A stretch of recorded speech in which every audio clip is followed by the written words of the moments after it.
everybody? My name is Michael Grass. This is the Grassroots 304 podcast. And tonight, my special guests are the guys from LITZ. They're playing here at the shop, and it's Halloween weekend. So, I'd like to introduce you guys. And if you want to start out, pass the mic around. Hey, what's up? I'm Austin. Howdy, I'm Logan Litz. I play bass guitar. Nick Thrasher, drums, guitar. My name is Dan Gellerman, and I play guitar. Guitar. Well, welcome to the shop, guys. I forgot to mention I play guitar. Yeah. Okay. There's a lot of guitars in the group then, huh? The Eagles. Yeah. I don't listen to the Eagles, so they all play guitar. Yeah. Okay. Yeah. I'll cut that out later. Welcome to the shop, guys. Tell me, your last name's Litz. What is that? What inspired you to create the name for the band? Yes. Yeah. Yes, in fact, my identical twin brother was the drummer, so there's 3 Litzes in the band, and we were, the guitar player at the time was a Van Halen fan, so we were like, man, you can just use our last name, and then, it'll work. So, yeah. Now we're stuck with it. Okay. Yeah. There's like a word that describes that. Do you know what it is? A Litz, it's like a bundle of cables. Or a word for choosing your last name as the name of the artist. Yes. Oh yeah, what's that word? I have no idea. That's why I was asking you guys. Yeah. I don't know. You just going by the name. Shout out Victor Litz. Yeah. Shout out to Victor. That's That's our grandfather. Your grandfather. It's not your twin brother. No. Shout out Mike Litz. Yeah. Mike Litz. So the family has a music store in Gaithersburg, Maryland, Victor Litz Music Center. So we also named it kind of in homage to the whole, to Victor Litz and the whole music store thing. That's cool. Yeah, because that's the reason why we all play music is because of growing up there and growing up in that environment. So gave it, it's kind of it's a shout to the whole family and the thing. Right. Yes, an ode to the family and keep the name alive for years to come, right? Yeah. Like that. That's kind of what I thought when it came to Grassroots. I couldn't think of anything better. And it's like I'll use my last name and then put to it. Is your yes, it is. excellent. That is my government given name. Okay. And so there's a word that's supposed to describe that though, or like it's for that, like naming something after yourself that's takes on something. I can't remember it though. Is it vain? You're right. It might actually be vain. Yes. I'll do my research next time. I'll figure it out and then I'll tell you guys. There is something for it. I'm not joking about that. Nice. So, where are you guys from in Maryland? Frederick, Maryland. Frederick, Maryland. Not to be confused with Fredericksburg. No. And friends have definitely driven to Fredericksburg instead of Frederick. Yeah. Which is like people coming from the D.C. area, which is the opposite direction, and it's like, man, like how did you end up doing that? But that confusion is legitimate. Okay. Yeah. I'm sure that it would be, especially for somebody that's an outsider or out of towner. Yeah. It's like driving to Charleston, West Virginia, but you're actually supposed to drive to Charleston, South Carolina to the poorhouse. Yeah. Or Charlestown.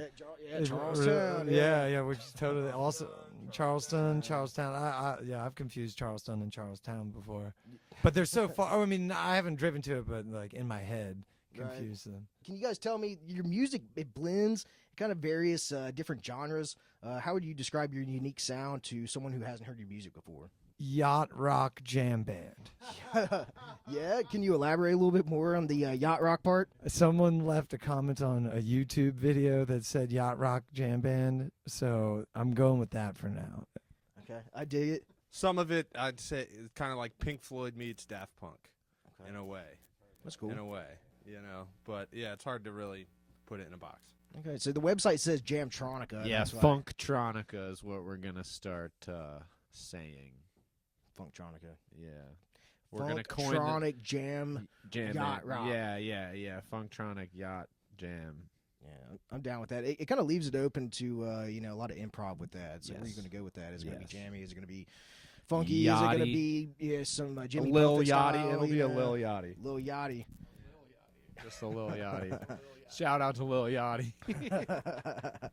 If you ever bought a yacht, would you call it Little Yachty? If it was really big. If it was really big, I'd call it Lil Yachty. I like what you do with that. Yeah. So if it was a little yacht, though, would you call it Big Yachty? Yeah. Big Yachty. Big Yachty. That song about Poland, I just got to say it sucks. So, yeah. You know what I'm talking about? You guys got to know what I'm talking about. We're Poland. not canceling Lil Yachty here. We're just having an opinion on it. Yeah. I like the last album, the psychedelic one. Yeah. Is that the one you're talking about? No, I have no idea. It's what I'm awesome. talking It's like a new hip hop Dark Side of the Moon. It's like really, it's not what you're expecting. about. Okay. We listened on like the way home from a gig at like 4 a.m. I feel like, and it kind of hit perfect. You think so? Like Lil Yachty's been like eating a bunch of mushrooms and trying He to. actually has expand been his talking knowledge about on it. doing DMT a lot and Yeah, stuff, right. so it kind of, it makes sense maybe. Yeah, I hate to admit it, but I watch this kid on YouTube called Balin Levine every once in a while, and I think he's down in Florida, and him and Lil Yachty are friends. So every once in a while, Lil Yachty be on there and bullshitting with him and stuff. But yeah, he mentioned something about it divulging into some psychedelics at one point. So that would make sense as to the new album. That's a little bit more. What do you call it? Psychedelic what? Hip hop. Psychedelic hip hop. Psychedelic hip hop. Nice. I might have to look into that, see if it's any good. It's actually shockingly Yeah. very unique. Very unique. Well, it's always cool to come up with like new sounds and different, I guess, genres that people haven't done yet. But I always feel like everything's been done to an I extent. mean, Lil Nas X did the team up with Miley Cyrus's dad, and what was that? Country hip, country hip, Old Town Road. Yeah. Yeah. Kid Rock's been doing Oh, Kid Rock's been doing that actually. You guys for Kid Rock or against Kid Rock? Yeah, I'm for Kid Rock. No Snowflake tour, baby. I'm pro Kid Rock. Kid Rock played in Huntington at the it used to be called the V Club. It's now called the Loud. Yeah, that was many moons ago. But Kid Rock. That's ball with the ball. I mean, I think everyone can get down with that. Fuck it, ball with the ball, the bang, diggy, diggy, diggy. Said the boogie, said up, chalk the boogie. Boogie. That's it. I dropped the mic if Larry wouldn't kill me for dropping his mic. Sometimes I like to ask people about their songwriting process. How does that go? How do you go about creating the tracks that defy the categorization musically? Well, I really tongue twisted that one. How do you come up with that? I just put it that way. Is it an easy process between you? Well, I think our sound that we have right now is like a strange, we landed here in a strange way. You have this group that you want to stay on the road and do things. So like you create this entity that takes on a life of its own. We've gone through lineup changes and we've gone through sound changes, and setting out on it, I don't think any of us really thought we would sound like I guess there's been no clear cut. We're hearing things in the other room. It's amazing. There's been no clear cut like destination sonically. I think a lot of people maybe start off and they're like, I'm going to start a band like this. We've all been influenced and like all things psychedelic culture and like funk music and funktronic and things like that. And I think maybe in the back of our head, or definitely incorporating these elements has been in the back of our head, but we didn't have an end goal ever. And through years of being on the road, we've kind of just like fallen into this kind of sound, I think. This all like a subcategory. Subcategory, yeah.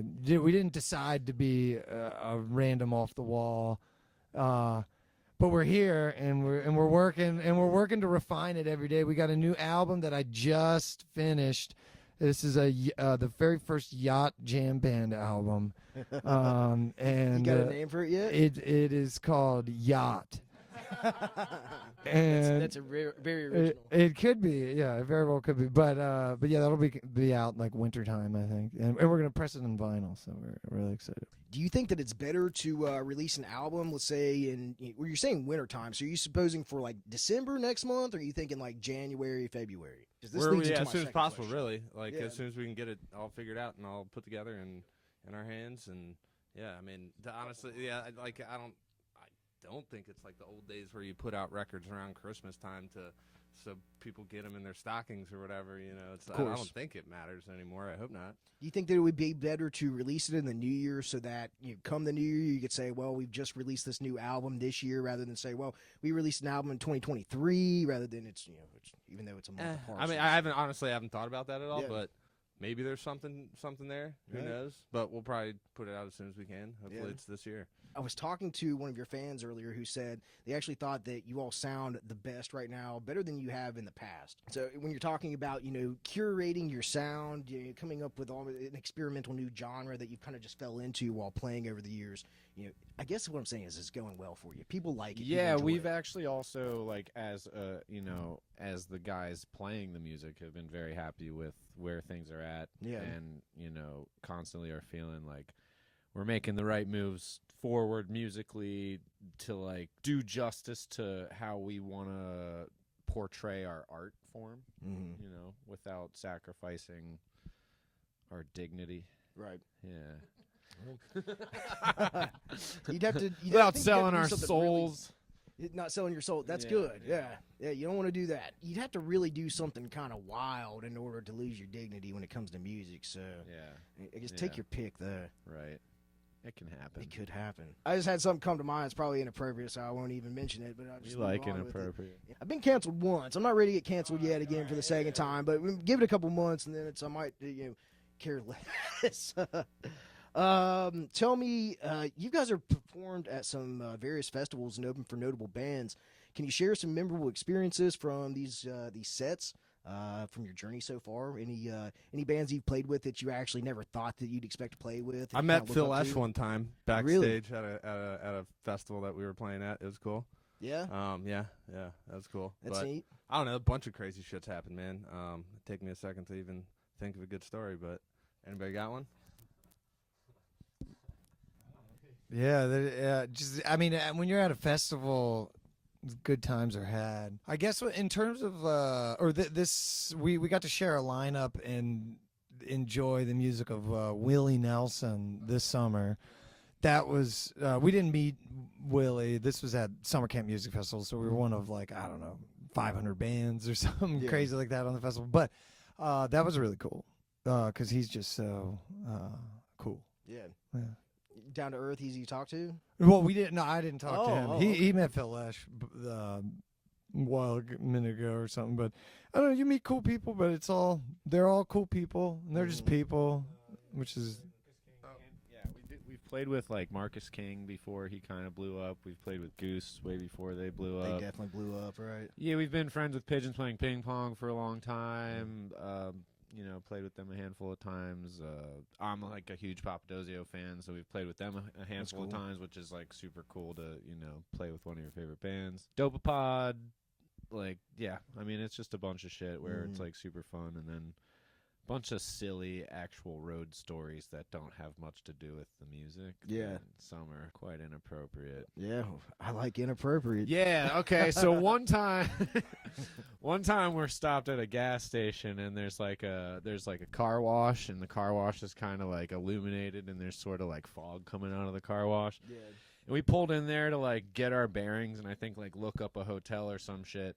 And while we're sitting there, this lady of the night just emerges from the car wash and like comes up to our car, and like as she's walking up, we're like trying to roll up all our windows as fast as we can. Right. And she stands there and she's just like tapping on our window, like look, like not even saying anything, and we're just geeking out laughing at her. And then eventually her pimp rolls up and she like she just like floats back into the car wash there. And Yeah. And what, wild times. Where was that? It was What her. city was It was her lair. Yeah, She it was was her later. lair. That was actually in what was that place in North? Hold on. The place in North Carolina that's really, really like those hotels are so shitty. Fayetteville. What is it called though? Vietnam. They call it Vietnam over there because it's pretty rough. Vietnam, like Vietnam. Vietnam. Yeah, but Fayetteville, North Carolina. Is there a lot of Vietnamese that are hard there? No. In Vietnam. In fact, there's not much. Not going much. on. Yeah, it's just a scary place. Probably. Yeah. So, yeah, my mind going. You said you've been canceled once before. What was this for? Oh, it's funny you should bring that up. So, Yeah. yeah.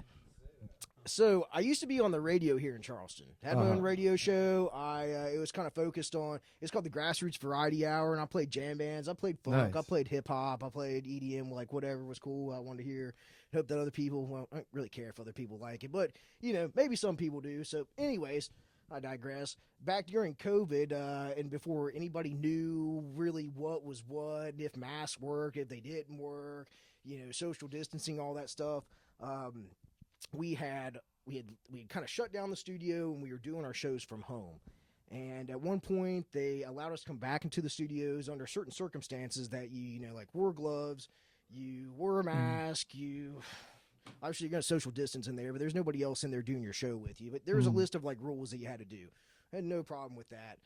However, I showed up one day, the list of rules, there wasn't a blank sheet of paper, at least one printed out for me to sign. It say I will follow the rules today. So not that I have an issue with following the rules, but the issue was I went inside to the green room to set up my playlist. Everything with the radio stations these days, it's all digital. There are some people that still play, like records, and they'll, pick one up off the thing and then, put a new, you guys know what I'm talking about. So people still do it traditionally, but for the most part, it's all, you're laughing at me over here. I don't have a record player at home. So anyways, I was sitting, I'm trying to break this story down and make it as less complicated for you guys. I'm going to cut it out. I'm glad this is no, you're good.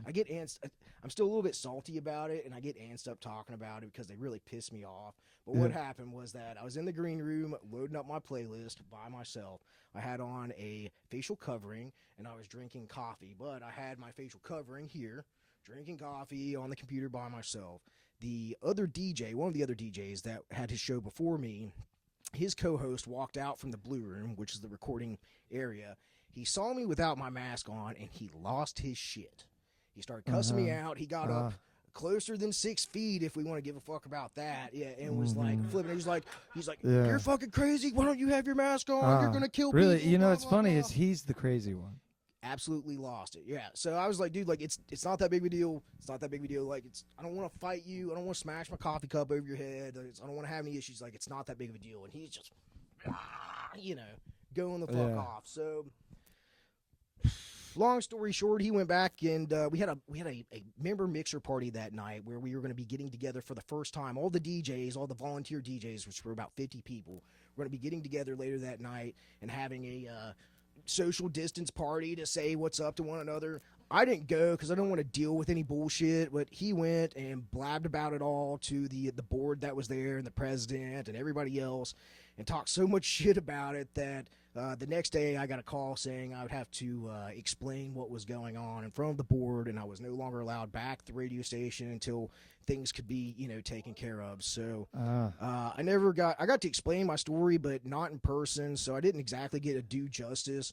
I didn't get to go in front of him and the board as well. It was just all kind of between Slack, which that was a whole other thing with DJs like slandering me on Slack about things that were happening that weren't true.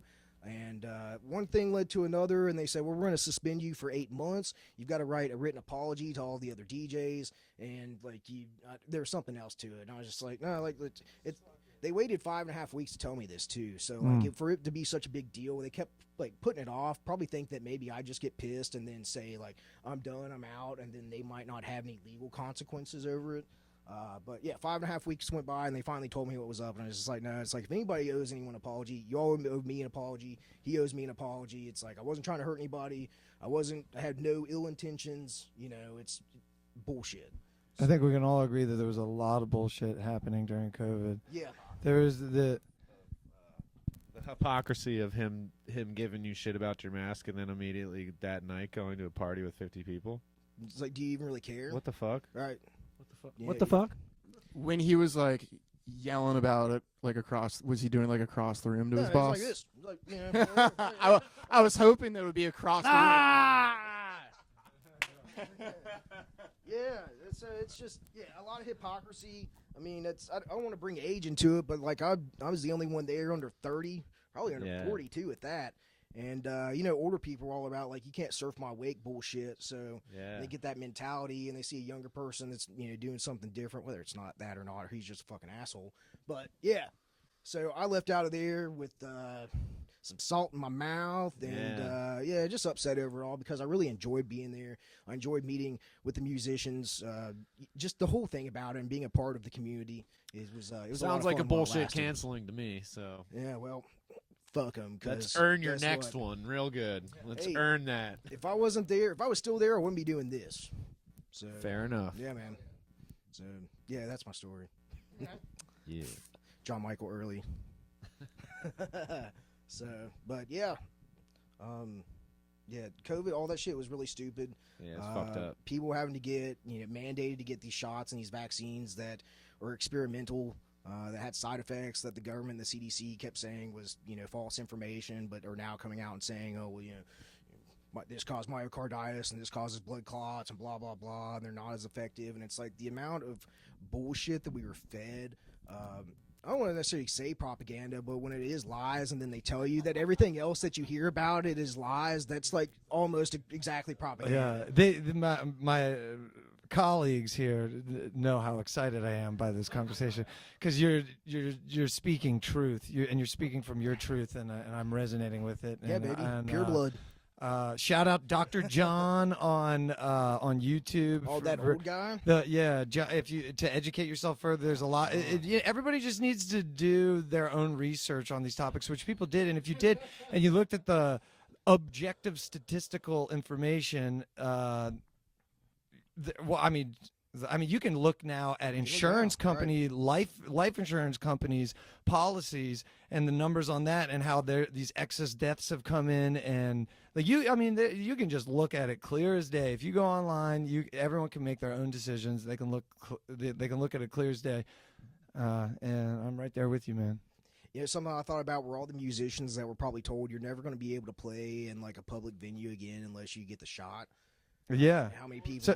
So I have a funny story. I used a U-Haul. I'm just gonna go ahead and say it because I used a U-Haul receipt as a Vax card. Nice. Yeah, and only one person called me out, and then I was like, nobody fucking cared, and fuck that. And I'm not vaccinated, and I did not get the vaccine, and I'm not going to go get any of their vaccines. And people need to wake up. There's a middleman between life and death. There's the doctor. There's a middleman. It's like there's three things they're gonna go. But anyways, that middleman. Like if I'm gonna break my arm or something, Western medicine, great. But in terms of health, the Western doctors it's so freaking sketchy. The numbers are in. We're in the sickest, most unhealthy country in the world, one of them at least, with crazy obesity rates and all that stuff. It's we're I don't know if this we're Probably one definitely the fattest. we're definitely a fat Anyways, I should probably stop. No, you're good. We could talk for hours and hours. I like talking about the truth. I like expanding past just music from time to time. Oh, that's Gator Boy Chris over there. I bought him at a roadside attraction in Florida. Shout out Gator Boy Chris. Gator Boy Chris, yeah. This looks like a roadside attraction gator right here. Oh, it is. Yeah. Down in Florida? Yes, sir. In Florida. It's got the tag right on the bottom. Yeah, they chop their heads off. They take their meat, making it into nice little tacos and stuff. Yeah, and then they use the leather for cowboy boots and belts and stuff. Right. Yeah, and then you get the sweet head and you sell that at the gift shop on the side of the road to tourists for, what's the tag say, $19.99? Does it have a tag on it still? This says something. Price. This says something just about how the gator was. Oh wait, you're talking about price? Yeah. Yeah, it was made in the USA, and I don't want no China gator. They were endangered in the 1970s. Yeah, and then they brought them all back. And then they brought them all back by making alligators fuck. Overpopulating Florida. And yeah, you guys ever had any experiences from Florida? You ever go down there? I've been down to Florida and seen some gators and some wild iguanas that were 6 feet long and shit. Bright orange iguanas. Yeah, those are cool. They've got people that shoot those out of the trees. Oh, nice. Yeah, those are that also on YouTube. They're also incredibly invasive apparently. Yeah, And, very they're invasive. getting into yards and they'll kill cats and shit. Sick ass lizards, man. My friend of mine, his parents have the gold member pass to the Marriott, so we got to go there and experience luxury last year, which was very cool. Thank you, Asher. And at the Marriott, they've got wild iguanas that come out by the pool and stuff. Yeah, and you can throw strawberries to them or bits of fruit, and they'll eat them. And yeah, you're not supposed to do that, but they got some huge ones that come up out of the bushes around there, massive. Some are bigger, some are small, but yeah. pretty Right. wild. Yeah, it's like they're like trash pandas, but reptiles. Trash pandas. Yeah. Yeah, I get them. Trash pandas. Logan lives. Oh no, that's a bad joke. No. It's funny, trash panda. My mom, she works at a beach a beachy store down in Myrtle Beach. She lives in South Carolina, yeah.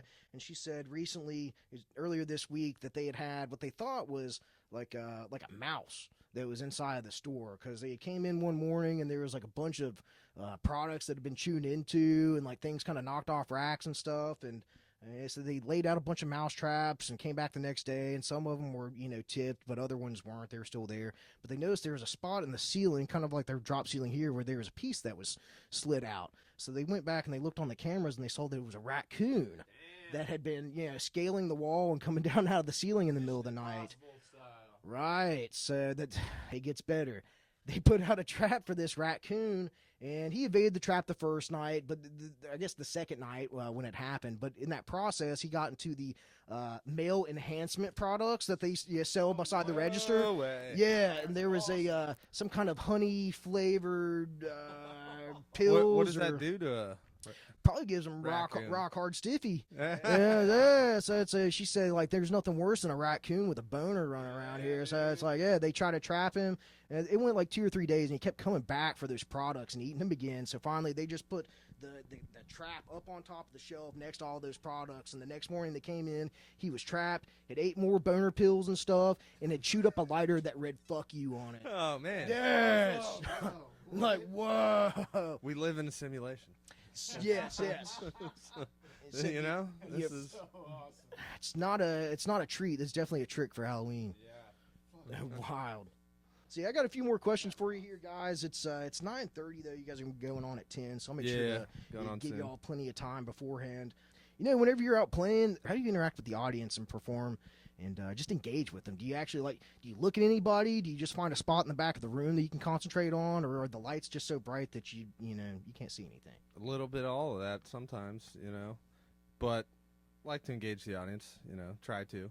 There's a good crowd there, but sometimes the lights are real damn bright and you can't say anything. Mm-hmm. What are some ways that you'd engage with the audience? Would you, say shit to them? Would you try to amp them up? It's funny. I definitely have gone through a bunch of different daydream scenarios of how to approach that situation, of how to engage, or what. Sometimes you're the bar mitzvah hype man. And that's kind of corny, but sometimes that is what's called for. Yeah. I don't know. But then there's other acts like Pink Floyd where nobody's going to speak and address the audience, and it's very and there's a mystique to that that's a really cool approach, and the crowd will respond in another way if you kind of go that route. But it's all kind of fun and games. If I'm being my natural self, it is part bar mitzvah hype man. Mhm. I think. Yeah. If I'm not thinking about what should I do here? Should I be stoic, or the other side of the spectrum? And if I'm being my natural self, I think it's you just naturally are you're at a party and you're like, what's up? Woo! Right, yeah. I just like to make stupid faces at the crowd and I fuck the shit out of people. And just really stare at them hard until they realize I'm staring at them really hard. He sees me. We're making a connection here. Yeah, and then I'll stick my tongue out at them. Is that how you get the groupies? Nah. Nah. They don't. I'm the Just drummer. being in the They don't band come. is the secret, right? I've never had one of these in my life. This is the time. As your lawyer, I advise you to keep your mouth shut on questions like that. Yeah, exactly. I plead the fifth. Are there any sort of messages that you aim to convey through your music and lyrics?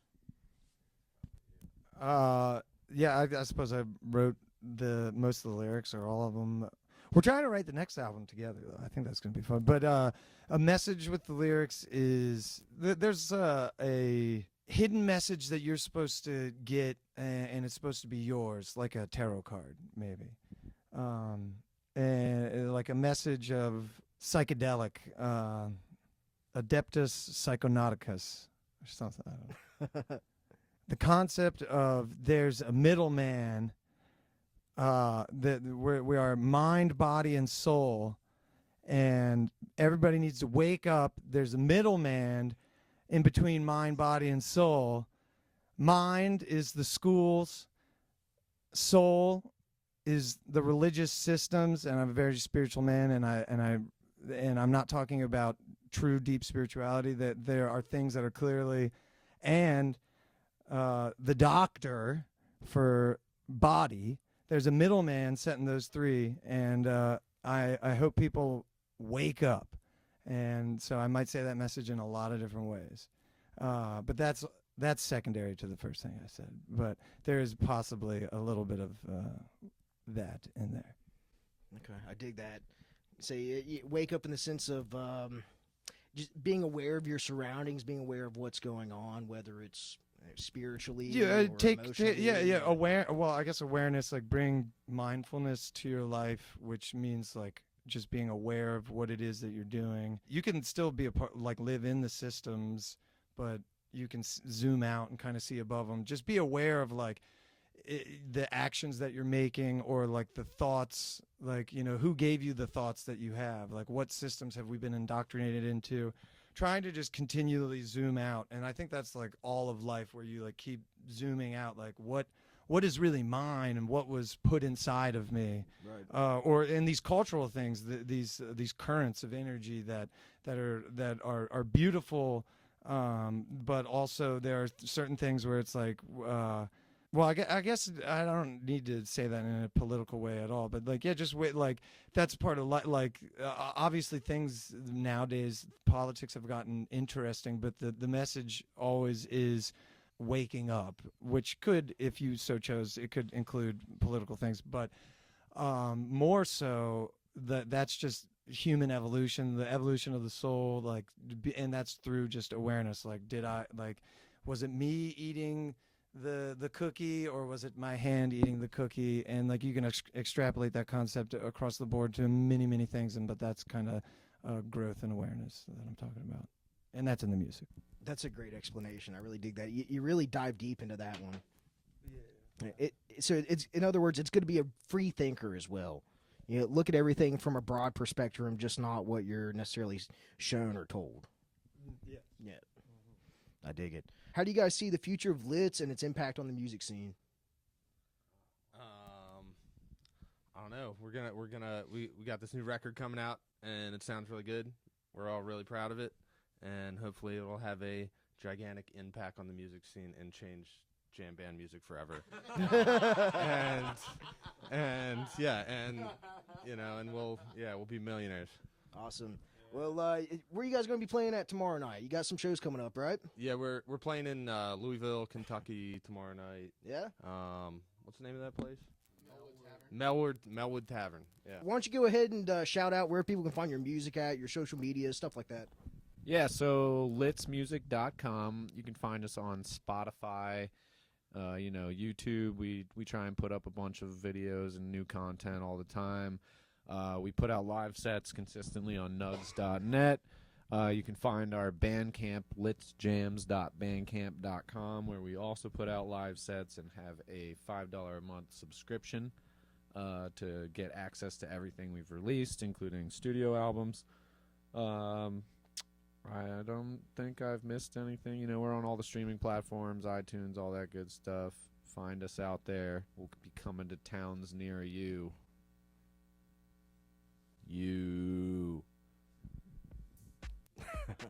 Awesome. Well, thank you guys. I appreciate it. It's Thank you. been awesome talking with you, and I appreciate you really sitting down and taking the time out, because not everybody always has the time, or people don't always feel great to sit down and talk for a few minutes. Yeah. Thank you. This was fun. Yeah, you guys are cool as fuck. Rock and roll. Yeah, thank you all for watching, and if you like this podcast, you can check out more on Facebook, YouTube, and Rumble. Just search for the Grassroots 304 podcast. Oh, make sure you support live local music and places like this here at the shop, 1233 Ohio Avenue in Dunbar, West Virginia. We've got some great stuff lined up here for the rest of fall and in winter. Yeah, winter, spring coming up. So yeah, make sure to check the website, come down here, see Litz, and have a great time. Woo! Thank you guys, appreciate it. See you next time. Peace.